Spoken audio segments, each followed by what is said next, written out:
म्हणजे आपल्या स्वातंत्र्य दिनाचा पवित्र दिवस 1947 साली याच दिवशी आपला भारत देश अनेक वर्षांच्या गुलामगिरीनंतर स्वतंत्र मोकळा झाला. हे स्वातंत्र्य सहजा कधी मिळाले नाही तर लाखो सैनिकांच्या बलिदानातून मिळाले आहे. महात्मा गांधी यांच्या अहिंसेचे शस्त्र, नेताजी सुभाषचंद्र बोस, भगतसिंग, सुखदेव, राजगुरू यांचे बलिदान आणि राणी लक्ष्मीबाई यांचा पराक्रम यासारख्या असंख्य वीरांनी आपल्यासाठी लढा दिला.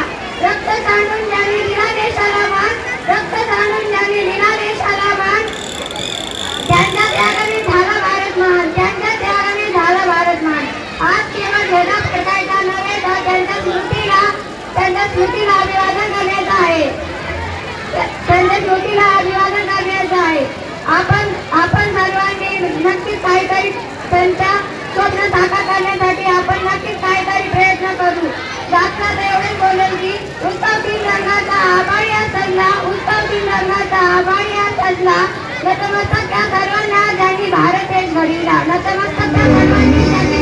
घडविला. जय हिंद, जय भारत.